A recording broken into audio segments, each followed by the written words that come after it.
blood in their veins began to turn black due to unexpected changes in the composition of the Earth's atmosphere. Many believed that this was the Earth's last attempt to survive by expelling people from the planet. The remnants of humanity fled the planet in hundreds of ships. Soon they arrived at the space station as part of the Exodus mission. The station is a lifeboat above Jupiter's volcanic moon Io. However, not everyone was ready to give up on Earth, and Sam Walden is one of the few people who stayed there. She lives alone at a high altitude where the air is still breathable, at least for now. Sam is trying to raise bees that can survive in such an atmosphere. She is also continuing the research of her father, Dr. Harry Walden. He taught Sam that the fundamental principle of nature is survival. Plants have evolved rapidly to withstand ammonia toxicity, so Sam hopes to help bees and others adapt. This could eventually clean the air by pollinating oxygen-producing plants.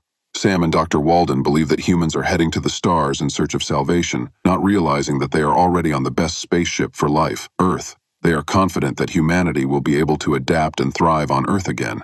Meanwhile, Sam has a boyfriend named Elon who lives on the Io station. They often send each other emails as a means of communication. Elon wants Sam to join him on the station, but she is convinced that the Earth is not dying, but simply being reborn. One day, Sam receives a letter from Elon informing her that the Space Council has officially announced the first expedition to the New World, which aims to find a new home for humanity. They have chosen an exoplanet that is identical to Earth and is 10 years away from humans.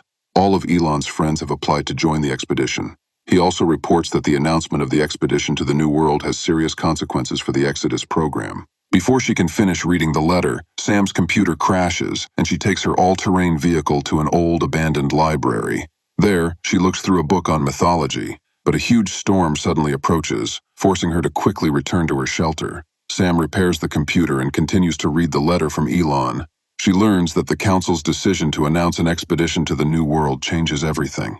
From that moment on, all space resources, energy, and other important supplies are redirected to the expedition. Elon urges Sam to leave Earth with her father, as this is her last chance to get out of there. The next day, Sam checks on her bees and finds out that they have all died due to the toxic storm. The storm also caused serious damage to her greenhouse. Dejected, she goes back to her bed and writes a letter to Elon, telling him about the storm and the death of the bees. She admits that she has lost all the genetic progress she had made. Sam also admits that she is now on the verge of a breakdown. She adds that even if she wants to leave Earth, she won't be able to get to the launch site in time because of the limited amount of oxygen she can take in the rover. Soon, an unknown man named Mika lands near the base in a helium balloon. He meets Sam and says that he intends to get to the launch site and leave Earth. But first, he wants to talk to Dr. Harry Walden. Sam offers him water, which she filters with sand and charcoal. At first, Mika is hesitant to drink the muddy water, but Sam assures him that it is safe. She introduces herself as Dr. Walden's assistant, hiding the fact that she is actually his daughter. When Mika asks to see him, Sam says that Dr. Walden is out in the field doing research. Mika asks to be taken there, but Sam replies that he does not know his exact location.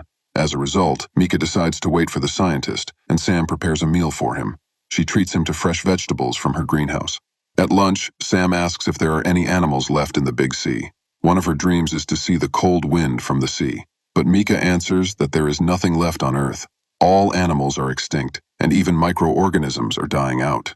Later, Sam shows him her laboratory where she conducts research and tells him about her friend Elon, who is currently working on a solar mission to the New World.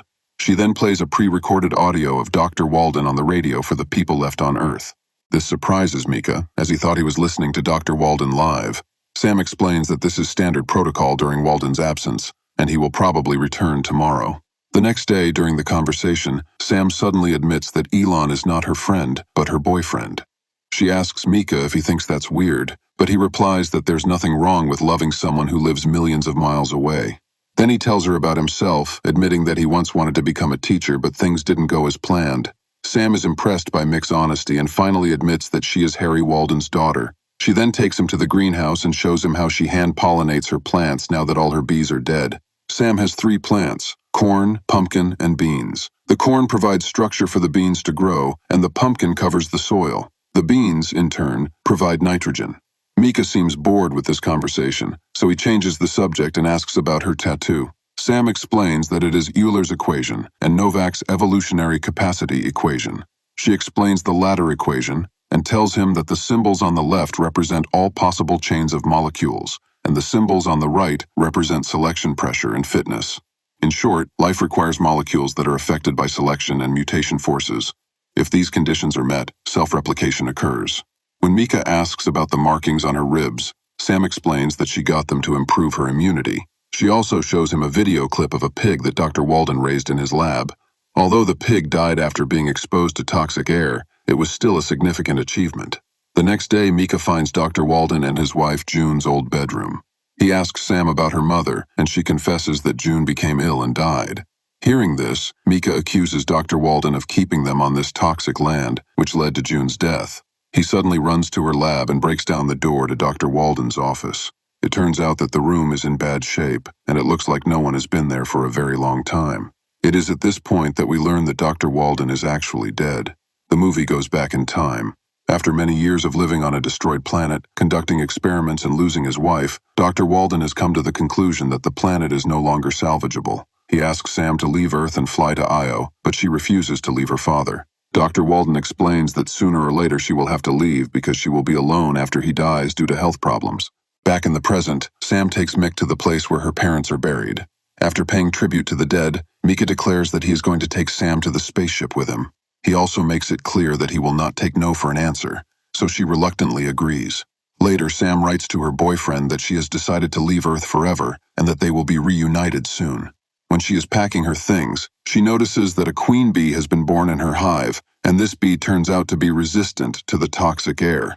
This makes Sam very happy, but it doesn't change anything because she still plans to leave Earth forever. The only problem is that they can't leave the planet right away. They need to wait for favorable winds so that their balloon can set sail for their destination. Soon after, Sam receives a reply from her boyfriend, who is happy that she is finally leaving Earth. However, he also informs her that he has signed up for a 10-year mission to the New World. This means that they will be separated for a very long time. This news depresses Sam, and she starts to cry. Seeing her broken heart, Mika prepares a meal for her and tells her about his time on Earth before the apocalypse. He fondly recalls living in the suburbs and his trips to the city with his friends.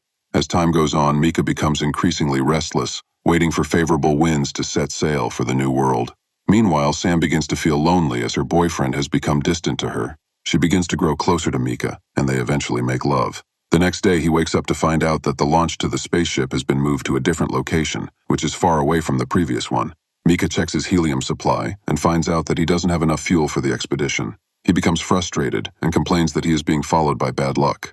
When Sam asks what he means, Mika admits that he saw a dozen people, including his wife, die of starvation. He was the main cause of this because he selfishly hid food from them. However, Mika promises that she will never let anything bad happen to Sam. She is touched by his words, but now they have more pressing problems. Sam says he knows where he can find helium. This inspires Mika, and they embark on a journey to the city, which is now shrouded in a toxic atmosphere. Fortunately, they manage to find the fuel they use to fill their helium tanks. The next day, Mika prepares the balloon to go to the launch site, but Sam insists on visiting the art museum first. He reluctantly agrees at first, but eventually tells her to come back within the hour. Unfortunately, a few minutes later, Mika realizes that Sam doesn't want to leave Earth at all. This causes him to panic, and he immediately goes after her, taking his spare oxygen tanks with him. Mika rushes to the museum and finds her admiring a classic painting. He assures Sam that she did her best and that her father would be proud of her. He then asks her to come with him, but she insists that he go alone. At this point, Sam's alarm goes off, indicating that her oxygen is running low. Mika hurriedly gives her a spare tank, but instead of replacing it, she takes off her oxygen mask.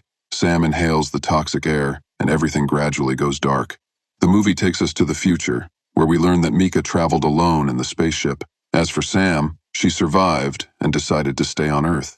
Like the new queen bee in her colony, the changed environment is no longer toxic to her. The movie ends with her standing on the shore with a small child. It turns out that her main goal during her intimacy with Mika was to restore the Earth's population.